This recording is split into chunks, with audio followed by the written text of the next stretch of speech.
गांव की सरकार का रूप बदलने वाला है।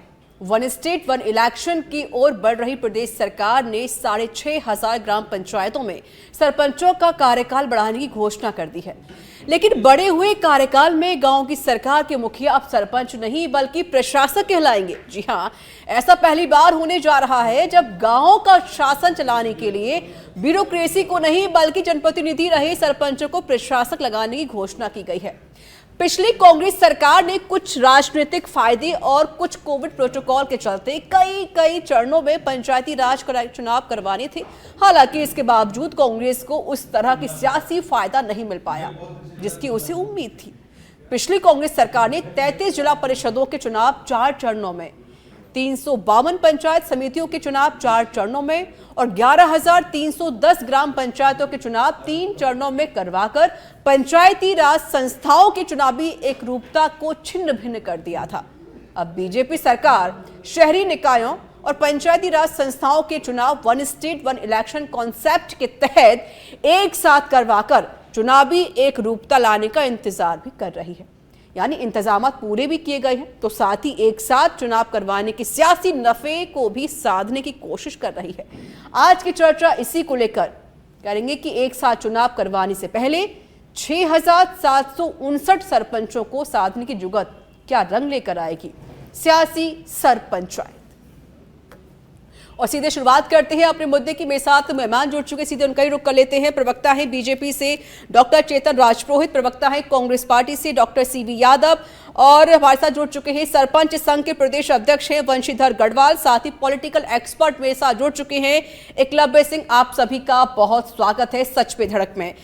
चेतन जी, पहले आपका रुख करते हुए सरकार के इस फैसले को क्या माना जाए? क्या वाकई सरकार वन स्टेट वन इलेक्शन की ओर आगे बढ़ रही है और ये जल्द ही संभव हो सकेगा? देखिए, हमारी सरकार ने, केंद्र सरकार हो और चाहे राज्य सरकार हो, केंद्र सरकार का पत्र में अपने बात कही थी one nation one election. Bharatiya Janata party जो कहती है वो करके दिखाती है, केवल घोषणा नहीं करती है। ये साबित कर दिया माननीय यशस्वी मुख्यमंत्री भजनलाल लाल जी ने। और सबसे बड़ी चीज क्या है, लोकतंत्र की स्थापना। सरपंच जो जनप्रतिनिधि है, वार्ड पंच जो जनप्रतिनिधि है, उन्हीं को देकर के ये सिद्ध किया है कि जनप्रतिनिधि ही प्रशासक नियुक्त होंगे। भारतीय जनता पार्टी की सरकार कभी ये नहीं चाहती है कि 4-4 चरण में इलेक्शन, 3-3 चरण में इलेक्शन, राजनीतिक नफा नुकसान नहीं देखती है। वो देखती है जनता का हित। जनता का हित किसमें? वन नेशन वन इलेक्शन के लिए जो कमेटी बनी थी कोविड से महामहिम राष्ट्रपति जी के नेतृत्व में, पूर्व राष्ट्रपति के नेतृत्व में, उन्होंने क्या क्या सजेशन दिए हैं? उन्होंने जो सजेशन दिए हैं उन सजेशन की पालना करना सरकार उसका अध्ययन करके और उसको लागू करने की ओर आगे बढ़ रही है। और माननीय भजनलाल जी भी इसी दिशा में आगे बढ़ रहे हैं कि पंचायतों के चुनाव भी एक ही दिन हो। जिन पंचायतों का कार्यकाल खत्म हो रहा है, जनवरी में कार्यकाल खत्म हो रहा है, 6,759 पंचायतें हैं, उन सब बातों को ध्यान में रख करके सरपंच प्रतिनिधियों का, वार्ड पंचों का, इन सब को मिला के कमेटी बनी है।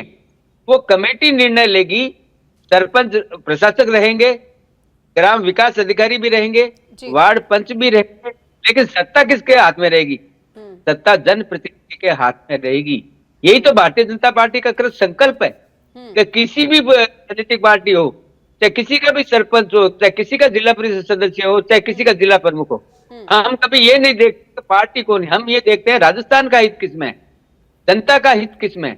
और सरकार उसी अकॉर्डिंग लगातार फैसले ले रही है। आप देख रहे हैं जिस प्रकार से माननीय मुख्यमंत्री जी काम कर रहे हैं 18-18 घंटे बैठ करके रात को, वो काम इसीलिए कर रहे हैं जनता को राहत प्रदान। जनता ने हमें चुना है और जनता को बहुत उम्मीद है कि कांग्रेस की 5 साल का जो शासन रहा है उसे जनता त्रस्त थी। युवा आत्महत्या कर रहा था, व्यापारी वर्ग परेशान था और आपने देखा होगा जिस प्रकार का लाठी तंत्र पिछले 5 साल में कांग्रेस पार्टी स्थापित किया था, चाहे शिक्षक हो, चाहे युवा हो, चाहे तेलंगाना हो, चाहे डॉक्टर हो, चाहे किसान हो, किसको छोड़ा था इन्होंने? सब पे लाठीचार्ज किया था। लेकिन भारतीय जनता पार्टी क्या कर रही है? राहत देने के, युवाओं के लिए नौकरियों की व्यवस्था कर रही है। अभी 12 जनवरी को यशस्वी मुख्यमंत्री ने 13,500 नियुक्ति पत्र बांटे, 41,000 नियुक्तियां हम कर चुके हैं। हमने भर्ती कैलेंडर जारी किया है पूरे साल का। आज तक इतिहास में किसी भी राजनीतिक पार्टी ने, किसी भी सरकार ने ये काम नहीं किया था। हमने 95 पेपर अधीनस्थ बोर्ड ने कराए, 8 पेपर आरटीसी ने कराए, 1 पेपर लीक नहीं हुआ। क्यों नहीं हुआ? तो सरकार की दृढ़ इच्छा शक्ति, संकल्प, और जो दोषी है वो बच्चे नहीं। आपने देखा होगा किस प्रकार से 3 यूनिवर्सिटियों का आज पीएचडी कराने पर रोक लगा दी है। क्यों लगा दी है? जिस प्रकार से पिछले 5 सालों में उन लोगों ने जो किया था उसका परिणाम अब आ रहा है। उन लोगों को रोक लगा दी, पीएचडी नहीं करा सकती 3 यूनिवर्सिटियों में। यही तो काम कर रहे हैं हम। ठीक है, जनता ने हमारे भारतीय जनता पार्टी को चुना है। आपका स्टैंड क्लियर है वन स्टेट वन इलेक्शन को लेकर? सर मुझे इतना बताइए। बिल्कुल क्लियर है। ठीक है, ठीक है। सीबी यादव जी, सरकार का ये फैसला क्या कहेंगे इसको लेकर? क्या वाकई सरकार ने अच्छा डिसीजन लिया है?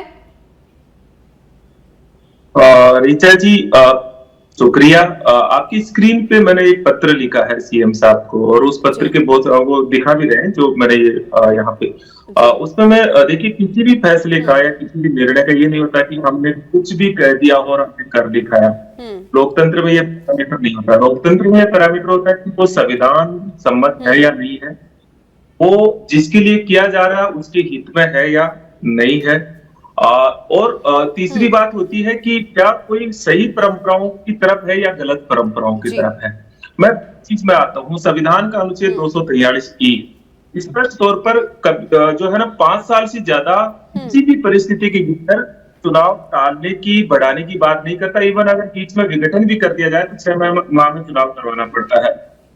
जो पंचायती राज अधिनियम है वो उसके अधीन है। उसमें भी कहीं जो धारा 95 और धारा 98 है, मैंने पढ़ के देख ली, उसमें तो ऐसा कोई प्रावधान है ही नहीं। तो फिर ये कैसे करेंगे? इवन इसमें तो कार्यकाल, इसमें तो ये दे दिया कि जब तक नए चुनाव नहीं होंगे, गठन नहीं होगा। अरे भाई 6 महीने से ज्यादा तो वैसे ही नहीं कर सकते। आपके संविधान से ऊपर भी हो गया क्या? तो पहला है कि नहीं ये संविधान सम्मत है और नहीं ये विधि सम्मत है। दूसरा यह है कि क्या ये स्वस्थ परंपरा है?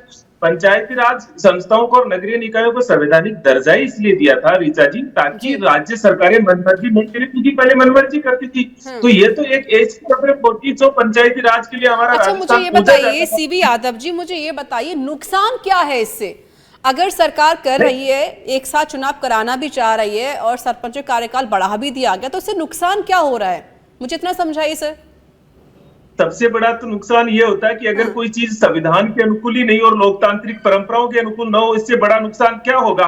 ये जितने भी जनप्रतिनिधि है वो इसीलिए तो जनप्रतिनिधि है क्योंकि ये लोकतंत्र के तहत आते हैं। अगर मान लीजिए कि हम संवैधानिक और लोकतांत्रिक प्रक्रियाओं को नहीं करेंगे, और तीसरी बात है कि इनके माध्यम से क्या पंचायती राज निकाय सशक्त हो रहे हैं?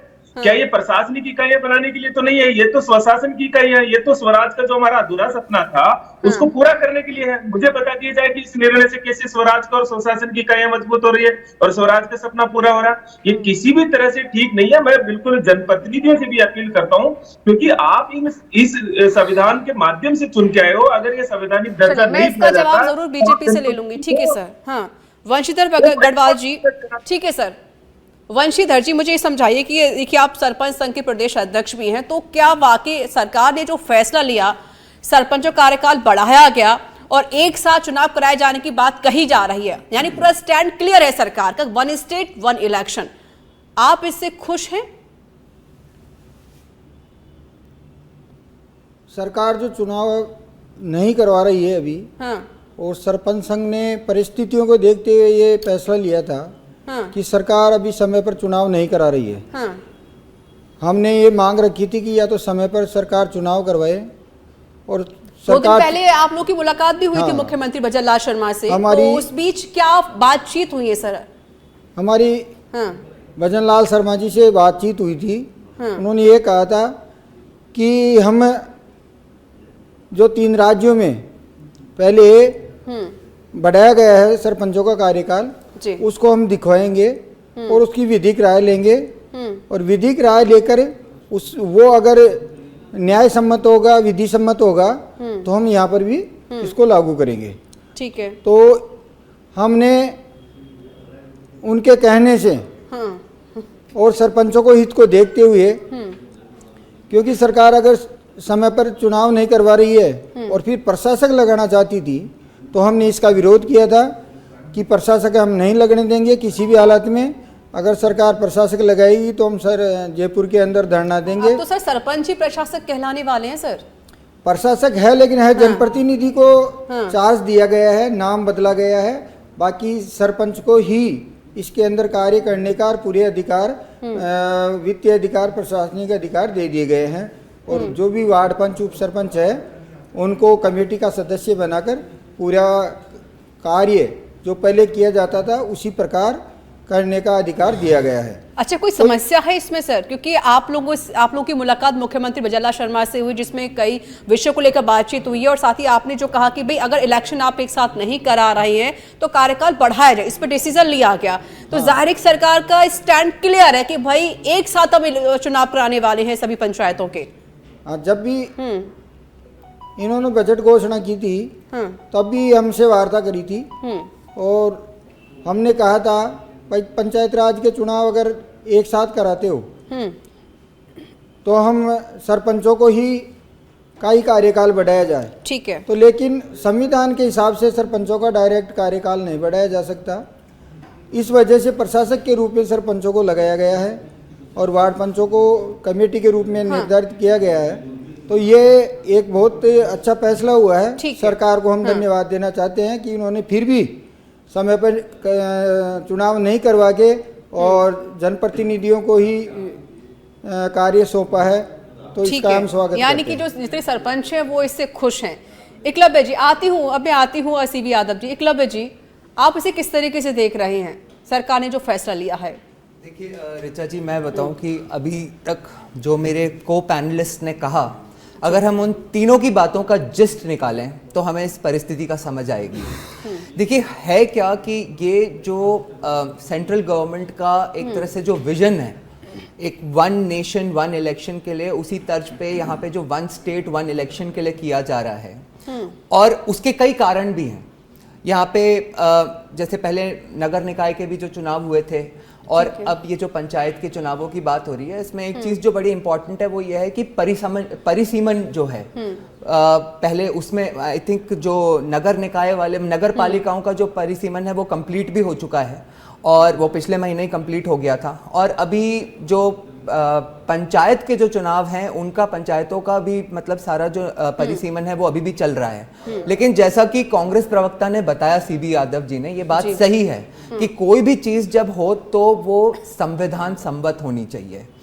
परंतु इसी के साथ जैसे अभी वंशीधर जी ने कहा कि जो एक लोकतंत्र की भावना है, जनप्रतिनिधि जो है उसको चुना तो उसको गया है ना इस कार्य के लिए, तो उसका भी सम्मान होना चाहिए उस लोकतंत्र की भावना का। तो अब ये जो मेरे ख्याल से अभी जो रास्ता निकाला गया है वो दोनों ही को एड्रेस करता है, क्योंकि संविधान अनुसार अगर हम देखेंगे तो ये तो पॉसिबल नहीं था कि भाई आपने सरपंच का जो कार्यकाल है उसी को बढ़ा दिया, क्योंकि उनके तो 5 साल पूरे हो चुके हैं। तो एक कमिटी बना के और उन्हीं को, सरपंच को ही एडमिनिस्ट्रेटर लगा दिया गया जो कि जनता के चुने हुए ही प्रतिनिधि हैं। तो मैं समझता हूं कि ये जो रास्ता निकाला गया है ये बिल्कुल सही तरीका है। इससे काम में भी कोई बाधा नहीं आएगी, काम में भी बाधा नहीं आएगी और प्रशासनिक तौर पर भी काम होते रहेंगे, वो भी होते रहेंगे। और प्लस दूसरा जो सबसे बड़ा फैक्टर है कि देखिए क्या होता है कि चुनाव के नाम पे अगर जनता के प्रतिनिधि, सरकार और जनता की भावना, जो लोकतंत्र का जो एक स्ट्रक्चर है, अगर इसमें टकराव बना रहेगा तो काम कभी ढंग से नहीं होता। तो मैं समझता हूं कि ये जो रास्ता चुना है सरकार ने ये बिल्कुल ठीक है। ठीक है। चेतन राजपुरोहित जी, कांग्रेस पार्टी कह रही है, उनके जो प्रवक्ता है वो ये कह रहे हैं कि भाई संविधान के अनुकूल आपने डिसीजन लिया है, संविधान के अनुकूल है ही नहीं ये, और ये जो आप फैसला ले रहे हैं वो बहुत गलत फैसला है, अपने फायदे के लिए आप डिसीजन ले रहे हैं। यही तो हमारे सभी मित्रों ने कहा है। हमारे मित्रों ने ये कहा है कि कार्यकाल नहीं बढ़ाया है, प्रशासक नियुक्त किया है। लेकिन भारतीय जनता पार्टी और कांग्रेस में फर्क ये है, कांग्रेस पार्टी 5 साल तक ये थे, इनमें चेयरमैन नियुक्त नहीं किए, कलेक्टरों के पास चार्ज रखा 5 साल तक। ये इन्होंने अपने कार्यकर्ताओं को भी नहीं बनाया। क्यों नहीं बनाया? ये पार्टी जो है ये प्रशासक हमेशा सरकारी लगाना चाहती है, कलेक्टर को लगाना चाहती है, एसडीएम को लगाना चाहती है, ग्राम विकास अधिकारी को लगाना चाहती है। लेकिन हमारी पार्टी क्या करती है, हमारी सरकार क्या करती है? हमारी सरकार जन प्रतिनिधियों का सम्मान करते हुए जन आकांक्षाओं के अनुरूप उन्हीं को प्रशासक नियुक्त किया जो सरपंच है, उन्हीं को मेंबर बनाया जो वार्ड पंच है, ग्राम विकास अधिकारी जो वहां का सरकार का नुमाइंदा है वो भी उस कमेटी का मेंबर है, और तो अकाउंट जो डील होगा उसमें ग्राम विकास अधिकारी और सरपंच दोनों के साइन होंगे। तो ये जो निर्णय लिया है ये सम्मान क्या है लोकतंत्र का, ये सम्मान क्या है ग्रामीण जन आदेश का, ये जनता का समान है सरपंच को लेकर के, पहली बात। दूसरी बात, हमारे मित्र, हाँ, ये आप लोग चुनाव करवाते थे, नगर पालिका के चुनाव भी आपको पता होगा इन्होंने 2 चरण में करवाए राजस्थान के अंदर, 1 चरण में नहीं करवाते हैं क्योंकि इनको डर लगता है कि अपने राजनीतिक नफा नुकसान देकर के कांग्रेस पार्टी फैसले लेती थी। हम लोग ऐसा नहीं देखते। तीसरी बात ये कहना चाहता हूँ, आपको पता है पंचायतों का पुनर्गठन हो रहा है, कैबिनेट ने फैसला किया है 32 पंचायतों पर एक पंचायत समिति होगी, पहले 40 पर है। पुनर्गठन का काम भी लगातार चल रहा है, चाहे स्थानीय निकाय हो चाहे पंचायत राज के निकाय हो, इन सबके पुनर्गठन का काम चल रहा है। उन पुनर्गठन होने के पश्चात, क्योंकि इन्होंने जिले भी बनाए थे, तो जिले ठीक नहीं थे, जो पैरामीटर पे खरे नहीं, उनको हमने रद्द किया है। दोबारा परिसीमन करना पड़ेगा, आपको पता है। जब दोबारा परिसीमन होगा, समय चाहिए क्योंकि हम कार्यकाल उनका नहीं बढ़ा सकते, इसलिए प्रशासक ने किया है। 3 स्टेटों से रिपोर्ट ली गई, उनका अध्ययन किया गया, विधिक राय ली गई, और सबसे बड़ी चीज कहा जा रहा है कि हमने कार्यकाल नहीं बढ़ाया बल्कि जो प्रशासनिक नियुक्तियां उसको हमने किया है। ठीक है सीबी यादव जी, अब चेतन जी भी यही कह रहे हैं कि हमने कोई कार्यकाल नहीं बढ़ाया सरपंचों का, हमने बल्कि प्रशासनिक नियुक्तियां यहाँ पर की हैं।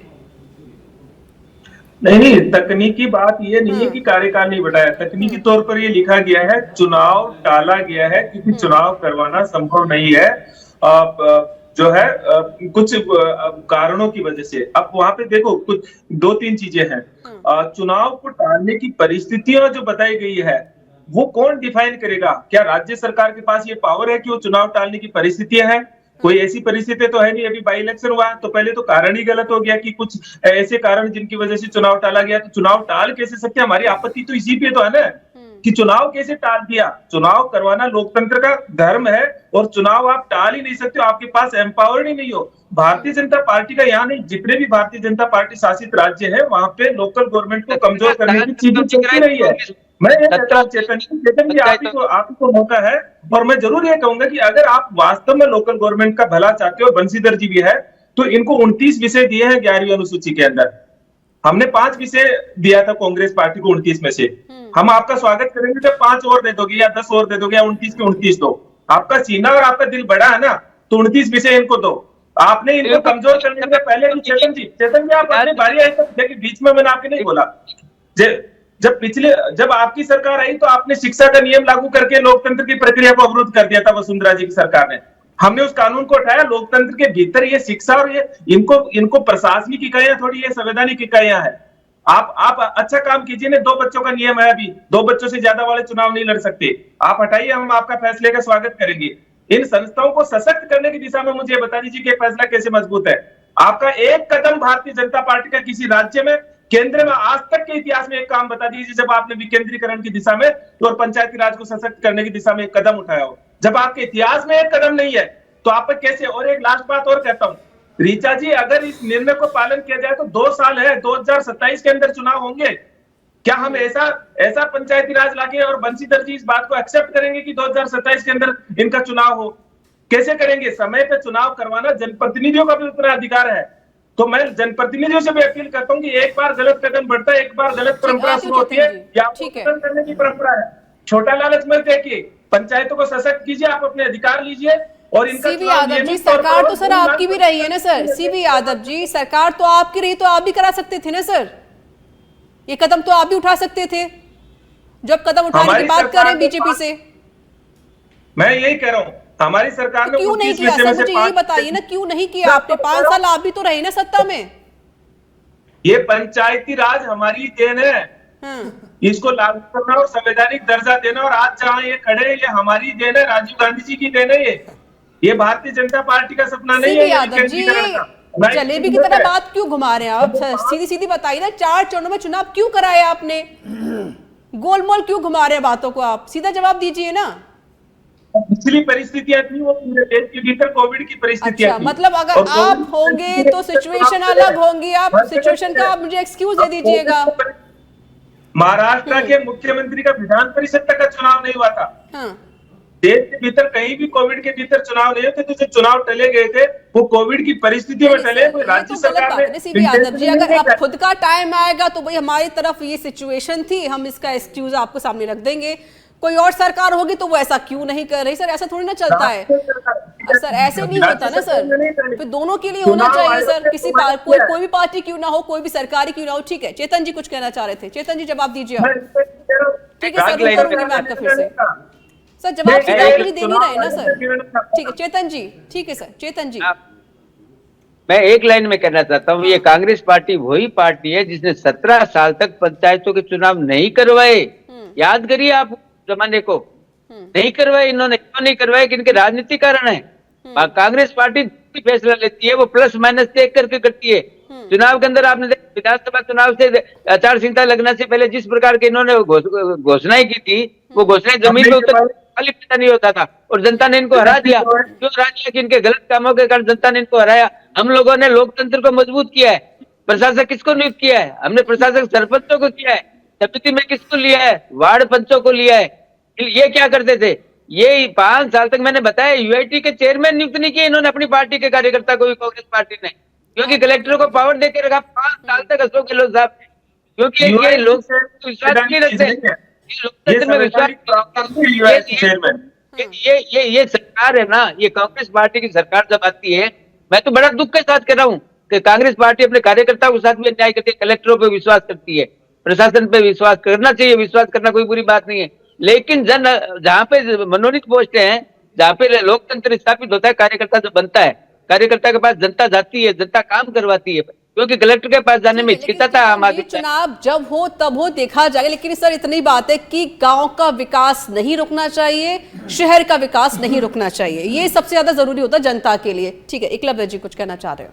देखिए ऋचा जी, ये बड़ा इंपॉर्टेंट है जो कांग्रेस प्रवक्ता सीबी यादव जी ने जो एक बात कही ना, कि जो पंचायती राज है वो हमारी ही देन है। कभी कह देते हैं कि इस देश को जो आजादी मिली वो हमारी देन है। अरे भाई, अगर आपकी देन है भी पंचायती राज, तो क्या इस देश की जनता को अपने चुने हुए प्रतिनिधियों के माध्यम से किसी व्यवस्था को और बेहतर बनाने की चेष्टा नहीं करनी चाहिए?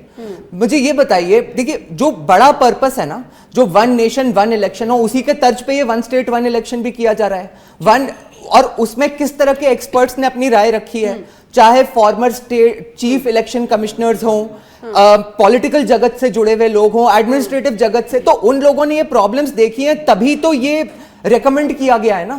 तो अब देखिए, सबसे ज्यादा इंपॉर्टेंट क्या होता है कि इसका जो अल्टीमेट बेनिफिशियरी है, जो कि जनता होती है, उसके लिए क्या किया जा रहा है। तो ये सब उसी के लिए किया जा रहा है, और इसको करने के लिए, हाँ, अगर आपको कोई कंस्ट्रक्टिव क्रिटिसिज्म करना ही है इस बात में, तो आप एक कंस्ट्रक्टिव सजेशंस दे सकते हैं। जैसे कि ये जो एडमिनिस्ट्रेटिव कमिटीज बनाई गई हैं, इसमें जो अभी के जनता के प्रतिनिधि मतलब चुने हुए जो लोग हैं, उनके अलावा जो पहले के या दूसरी पार्टियों के भी जो लोग हैं, सारे सेक्शन से लोगों को इन्वॉल्व करके उस एडमिनिस्ट्रेटिव कमिटी में। लेकिन ये कह देना कि मतलब चुनाव ही नहीं करवाना मतलब संविधान को नष्ट कर देना है, और इस तरह के सजेशन से तो कभी, ये एक देखिए कि एक यूनिक सिचुएशन है। ये रोज रोज ऐसा नहीं होता है कि 1 नेशन 1 इलेक्शन की बात हो, या ये एक मतलब एक, जिसे कहते हैं ना, एक हिस्टोरिकल मोड़ पे हमारा देश खड़ा है, जहां पे कुछ नया करने की कोशिश की जा रही है। और जब भी कुछ नया करने की कोशिश की जाती है तो हमेशा कुछ टीजिंग इश्यूज होती हैं। सबको साथ में मिलके उनको एक तरह से उनका सॉल्यूशन निकालना चाहिए और आगे बढ़ना चाहिए। और मैं समझता हूं कि इसमें यह भी इंपॉर्टेंट है कि जो हमारे जो माननीय मुख्यमंत्री जी हैं, उनका स्वयं का जो एक सरपंच की तरह का एक्सपीरियंस है, वो भी इसमें काम आएगा। एकलव्य जी, जो ग्राम पंचायत काम किया करती थी, अब जो कमेटी यहाँ पर बनाई गई है और इन सरपंचों को प्रशासक बना दिया गया है, तो क्या अब इनके जरिए प्रस्तावों को भेजा जा सकेगा कि उसके बाद फिर विकास हो सकेंगे? देखिए, मैं वही कह रहा हूँ आपको कि ये जो नई कमिटीज बनाई गई हैं, और उसमें एक तरह इन्हें अधिकार होगा सर? हाँ, इन्हें पूरा अधिकार होगा नहीं, प्रस्ताव भेजने का? बिल्कुल, जैसे कि अभी बंशीधर जी ने बताया भी, चाहे वित्तीय अधिकार हो, चाहे एडमिनिस्ट्रेटिव पावर्स हो, वो लगभग उन्हें वो सारी दी गई हैं जो पहले एक तरह से प्रशासनिक अधिकारियों को दी जाती थी। ठीक है वंशीधर जी, क्योंकि सरपंच संघ ने पूरी मुलाकात की मुख्यमंत्री भजनलाल शर्मा से, आपको आश्वस्त भी किया गया और कहा गया कि एक साथ चुनाव कराए जाने। ठीक है, सीबी यादव जी मैं आती हूँ, तो क्या लग रहा है सर कि चुनौतियां आपके सामने खड़ी हो सकती हैं, या फिर सब कुछ आसानी तरीके से विकास होगा ग्राम का, शहरी का? गांव के विकास के अंदर कोई दिक्कत नहीं आएगी। अभी जो अगर प्रशासक लगा दिए जाते तो जनता किसके पास जाती? कर्मचारी के पीछे थोड़ी दौड़ती। आज चाहे प्रशासक का नाम हो लेकिन सरपंच और वार्ड पंच तो वही रहेंगे ना, तो जनता उनके बीच रहती है और जनता के बीच में वो रहते हैं। यानी कि रहा और जब भी ज्यादा समस्या आसान हो आती जाएगी। है तो आम जन है, जनप्रतिनिधि के पास ही जाता है, ठीक है, और जनप्रतिनिधि उनकी समस्या को लेकर आगे प्रयास करता है, उसकी समस्या का समाधान करता है। तो ये एक अच्छी पहल है और मुख्यमंत्री जी को मैं बहुत बहुत धन्यवाद देना चाहता हूँ। उन्होंने अपने हमारे साथ में जो सरपंच रहे थे उसके कार्यकाल का भी जिक्र किया था और उन्होंने हमारे को बहुत अच्छा काम करने के लिए सजेशन किया था। तो मैं मुख्यमंत्री जी को और पूरी सरकार को धन्यवाद देना चाहता हूँ कि इन्होंने ये रास्ता निकाला, क्योंकि अगर ये रास्ता नहीं निकालते और हमारा 4-5 महीने से हमने जो प्रयास किया था उसका प्रयत्न हमारा सफल रहा है और सरकार ने हमारी बात को मानी है। ऐसे ही होना चाहिए, जनप्रतिनिधियों को अवॉइड नहीं करना चाहिए किसी भी सरकार को, पंचायत राज को तो बिल्कुल भी नहीं करना चाहिए, क्योंकि 70% जनता जो है ग्राम पंचायतों में निवास करती है। सीबी यादव जी, टाइम थोड़ी कम है मेरे पास, 10 सेकंड आपके पास है सर, मुझे ये बताइए बाकी अब क्योंकि जो सरपंच है वो तो खुश है सरकार के फैसले से, सर आपको कोई प्रॉब्लम हो रही है और वो खुद ही कह रहे हैं कि अगर कोई प्रशासनिक अधिकारी को लगा भी दिया गया होता तो क्या जनता उनके पीछे पीछे भागती? अब जाहिर जनता हमारे पास आएगी, हम काम भी करेंगे, जनता की समस्या हम समझते हैं क्या है, जनता की समस्या सुनते हुए आ रहे हैं तो काम आसानी से हम कर सकते हैं, राह हमारी आसान हो जाएगी विकास को लेकर, जनता की समस्या को सुनने को लेकर भी। 10 सेकंड सर। अगर 10 साल तक सरपंचों को प्रशासक बना दिया जाए तो बंशीधर जी इसमें असहमत होंगे और खुश होंगे, लेकिन ये चीज कितना खतरनाक हो जाएगी हमारे लिए। क्या हम इस तरह का समाज और इस तरह का विकेंद्रीकरण चाहते हैं? सर 10 साल थोड़ा वेट किया जाएगा सर, चुनाव कब कैसी बातें कर रहे सीबी यादव जी? क्यों नहीं, अभी भी 2 साल तक तो हो ही नहीं सकता, क्योंकि अगर इनको एक साथ करेंगे तो क्योंकि लास्ट करेगा 17 साल तक चुनाव नहीं कराए थे ना, उसी तर्ज पे बोल रहे हैं। नहीं सर, खुद 17 साल तक चुनाव मत करवाइए, ऊपर से बीजेपी से कहिए 10 साल तक ये चुनाव ना करवाएं। ठीक है चेतन जी, सर 10 सेकंड, समय की थोड़ी कमी है मेरे पास। चेतन जी 10 सेकंड। कांग्रेस पार्टी लोकतंत्र में विश्वास ही नहीं करती है, ये जनप्रतिनिधियों पे विश्वास ही नहीं करती है। ये पहली पार्टी है जो आज इस निर्णय का विरोध कर रही है। जनता को आखिर जनता को ताकत मिली है, बिल्कुल आपको ताकत मिली है। ये चाहते हैं वहां पे एसडीएम को चार्ज मिले, बीडीओ को चार्ज मिले, ये चाहते हैं। ठीक है सर, बंशीधर जी 5 सेकंड। लोकतंत्र है वो जिंदा रहे और विकेंद्रीकरण में हम सशक्त जाए, हम ये समय बहुत चाहते दे दिया आपको बंशीधर जी। चुनाव किसी भी परिस्थिति में आगे नहीं जाए। जब कोरोना काल आया था उससे पहले सब चुनाव एक साथ ही हुआ करते थे, कोरोना काल की वजह से आगे पीछे हो गए, और अगर एक साथ चुनाव कराने के लिए 2-4-6 महीने आगे बढ़ा दिए जाते हैं तो उसमें कोई दिक्कत नहीं होनी चाहिए सभी को, और ये जनता के हित का फैसला है। मैं बंशीधर जी ने बिल्कुल सही कहा कि अल्टीमेटली जो मैंने कहा ना, जो अल्टीमेट बेनिफिशियरी होता है जनता, उसके हित में ये किया जा रहा है। जनता जो होती है वो चाहे सरकार की मंशा देखती है कि इसमें अल्टीमेटली क्या अचीव करना चाह रहे हैं और किस माध्यम से अचीव करना चाह रहे हैं। मैं समझता हूं कि इसको हर सेक्शन ऑफ पॉलिटिकल फ्रेटर्निटी इसका स्वागत करेगा। ठीक है, चलिए शुक्रिया आप सभी का मेरे साथ जोड़ने के लिए, अपना कीमती वक्त मुझे साझा करने के लिए। तो 1 स्टेट 1 इलेक्शन का रास्ता लगभग साफ हो चुका है, क्योंकि सरपंचों का कार्यकाल बढ़ा दिया गया है। अब सरपंच या प्रशासक कहलाएंगे, लेकिन इससे ग्रामीणों का विकास नहीं रुकना चाहिए, ग्रामीणों का विकास होना चाहिए। और कोशिश सरकार की भी यही है कि हम ग्रामीण और साथ ही शहरी का विकास करें और उनको एक साथ लेकर चलें। लेकिन ये फैसला सरकार के लिए क्या उनकी राह आसान करेगा, खैर तो देखने वाली बात होगी।